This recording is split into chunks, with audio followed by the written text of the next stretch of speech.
Hi guys, welcome to my channel. Today நம்ம sweet heart படத்தோட review பார்த்துடலாம். இந்த படத்தில் வந்து ரியோ ஹீரோவாக பண்ணியிருக்காரு, கோபிகா ஹீரோயினியாக பண்ணியிருக்காங்க. அருணாச்சலேஸ்வரன் இவர் வந்து ஹீரோவுக்கு ஃப்ரெண்டாக பண்ணியிருக்காரு.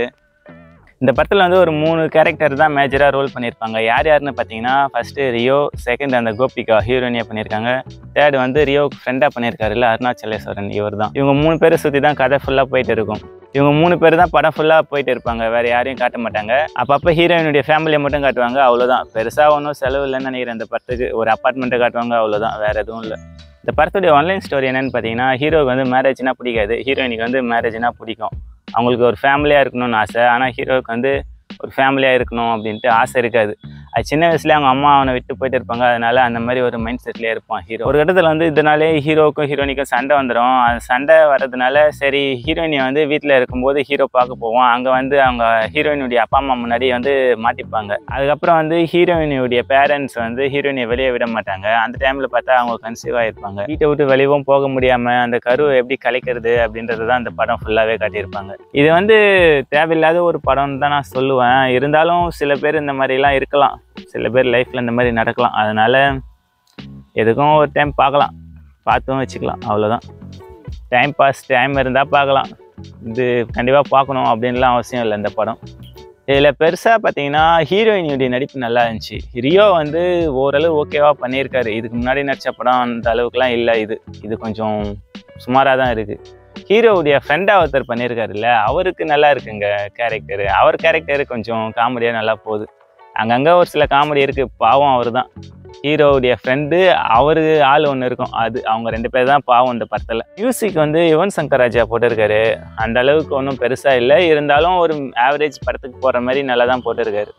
எல்லாம் சுமாரான பாட்டு தான், அந்தந்த கதைக்கேற்ற லைனில் அப்படியே போயிடுது. பெருசாக ஒன்றும் மனசில் நிற்கலை. மியூசிக் மட்டும் ஏதோ 1-2 மியூசிக் கொஞ்சம் காமெடியாக டியூன் போட்டிருக்காரு, அது மட்டும் நல்லா இருக்குது பார்க்க. அப்புறம் இந்த படத்தில் வந்து ரெடின் கிங்ஸ்லி பண்ணியிருக்காரு ஒரு சீன் மட்டும். அது சும்மா ஒரு ஆடை மாதிரி வந்திருப்பாரு, அது ஒரு முக்கியமான விளம்பரத்தில் வந்திருப்பாரு. அது அவர் வராமையும் வந்திருக்கலாம். அது அந்தளவுக்கு பெருசாலாம் ஒன்றும் ஒர்க் அவுட் ஆகலை. அதேமாதிரி இந்த படத்தில் காமெடிலாம் ஒன்றும் பெருசாக ஒர்க் அவுட் ஆகலைங்க. இது எல்லாமே கொஞ்சம் வேணும்னே பண்ணுற மாதிரி தான் இருக்குது காமெடி. அந்த ஹீரோயினிக்கு வந்து ஒரு டெஸ்டிங்காக அவங்க யூரின் எத்தனை சொல்லுவாங்க, அந்த டைமு அந்த மாதிரி தேவையில்லாத நிறைய இடத்துல காமெடி பண்ணுறோன்ற பேரில் கொஞ்சம் வெறுப்பாக தான் இருக்குது. ஏதோ வச்சிருக்கிறதே ஒரு 4-5 காமெடி தான், அதுவும் ஒர்க் அவுட் ஆகலை. இந்த படத்துக்கு பேர் எதுக்கு ஸ்வீட் ஹார்ட்னு வச்சாங்கன்னு தெரியல. நீங்கள் இந்த படம் பார்த்துருந்தீங்கன்னா மறக்காமல் கமெண்ட்டில் சொல்லுங்கள் அது எதுக்கு வச்சுருக்காங்கன்ட்டு. ஏன்னா படத்தில் ஸ்வீட்டும் இல்லை ஹார்ட்டும் இல்லை. இவன் என்னடானா குழந்தை வேணான்ட்டு கேம் விளையாடின்னு இருக்கான். அவள் சீரியஸான விஷயம் மேரேஜ் பண்ணிக்கலான்ற மாதிரி அந்த விஷயத்தை பற்றி பேசின்னு இருப்பா, இவன் வந்து கேம் விளையாட்டு இருப்பான். இவன் என்ன மைண்ட் செட்டில் இருக்கான்னே நமக்கு தெரியல. ஹீரோ வந்து என்ன மைண்ட் செட்டில் இருக்கான், ஹீரோயினி வந்து நம்ம கூட இதுவாயிட்டாங்க. ஹீரோயினியுடைய பெயின்லாம் நமக்கு புரியுது, ஆனால் ஹீரோவுடைய பெயின் வந்து நமக்கு புரியவே இல்லை. அவங்க அந்த கதையிலே ஒட்டலை. அவனுடைய ஃப்ளாஷ்பேக் கொஞ்சம் காட்டியிருக்கலாம். அவங்க அம்மா வந்து அவனை சின்ன வயசில் இருக்கும்போதே விட்டு போயிட்டாங்கன்றதை மட்டும்தான் காட்டுவாங்க. அதுவும் இல்லாமல் பெருசாக ஒன்றும் ஹீரோ கூட நமக்கு சென்டிமெண்ட் ஒர்க் ஆகலைங்க. படம் ஃபுல்லாக ஹீரோ வந்து அப்படியே சோகமாகவே உட்காந்துன்னு இருக்கான். அது ஏன் அப்படி இருக்கான், எதுக்கு இருக்கானே தெரியல. சும்மா ஒரு ரீசன் மட்டும் சொல்லி முடிச்சிட்டாங்க. ஹீரோவை வந்து இன்னும் கொஞ்சம் டெப்த்தாக காட்டியிருக்கலாம், அப்போ தான் நமக்கு ஓரளவு கொஞ்சம் டச் ஆகிருக்கும். அவ்வளோதாங்க இந்த படத்தோட ரிவ்யூ. பெருசாக ஒன்றும் இல்லை. மியூசிக் ஓரளவு ஓகேவாக இருக்குது, பெருசாக சாங்லாம் மனசில் நிற்கலை. அப்புறம் ஹீரோவுடைய கேரக்டர் சுத்தமாக நமக்கு ஒட்டலை.